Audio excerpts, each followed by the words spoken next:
reading about the history of the tobacco industry and lobbyists and what they had done to try to obscure the fact that it was causing cancer and addicting people and all the chemicals they'd put into those things.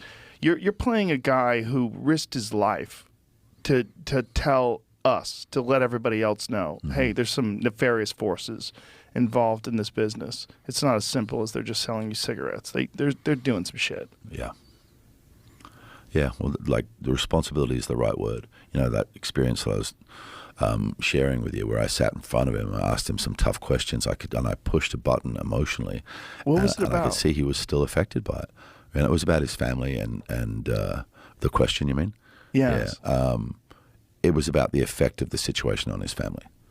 And that took him to a place, and I could see him just get, emotional. I realized he still, all these years later, is carrying this around, So it was a big thing for him to do. As you say, he risked everything in his life, risked his professional reputation, the health and safety of his family, to put that information in front of us. The weird thing for me about all of that is that this legal loophole kind of situation you get into where if you admit something is unsafe, then you're liable for the fact that you peddled something that was unsafe. Because there's a whole lot of things that you can do to make these less potent in terms of how they damage you.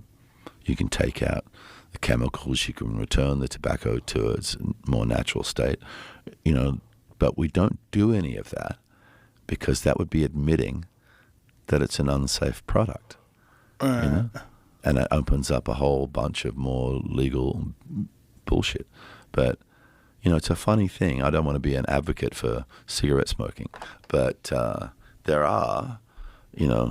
is a long, long history of us and, wanting to smoke things. Yeah. Well, there's been a lot of great work that was written on nicotine. Mate. A lot.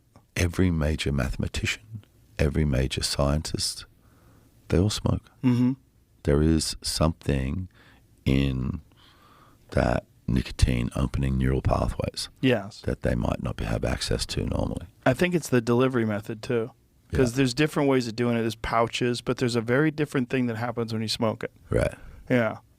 All my friends that can't quit cigarettes say the same thing. Yeah. Like it's a different thing. Like they'll get you fired. I use Red Man Plug on long haul flights. Yeah. That's how much of a nicotine addict I am, mate. I use chewing tobacco on long haul flights. I got a great Norm Macdonald story. Norm Macdonald and I, just by luck, sat next to each other on flights on 2 different occasions. Just total dumb luck. Right. Norm's like, Norm, what's up? So we're talking, and he's telling me I quit smoking. He's telling me this whole thing about he quit smoking. Yeah, it was terrible. It's the hardest thing I ever had to kick.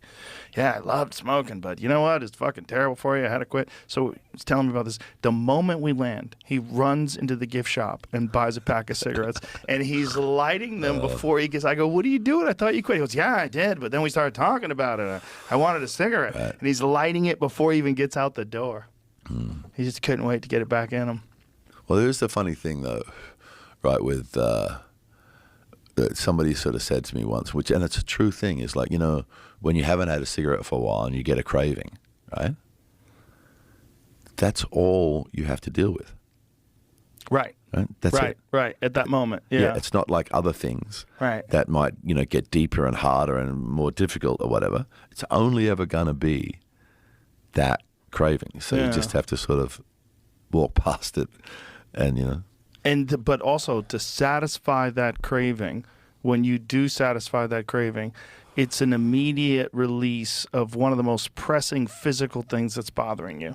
The most pressing physical thing that's bothering you is you want a cigarette. In the times when I've tried to give up, what I've found is that my brain doesn't work the way I want it to work. Right. I find it quite hard to make decisions. And so it's sort of like I've had experiences where, for an extended period of time, I'm in this battle of trying to completely get rid of it out of my life. But all of these other things are being negatively affected because I'm not making decisions. My businesses are starting to wobble. My bank account's not looking good, what I mean? And so I've just gone, fuck it, get everything back in line. Well, it's a significant nootropic. You know, it really is. It does affect in a very positive way cognitive performance. Yeah. And it's undeniable. Yeah. Well, as we said in that film, it breaks through that blood-brain barrier. That's why it's so addictive and so hard. To Yeah. And why it's so effective too. It's just too bad it's terrible for you. Yeah. And I'm feeling it, man. At the age of 60, having smoked since I was a kid, 100%. No, it's like it's a short course for me. When you were playing Braddock, did you smoke all through the training? I smoked in the ring.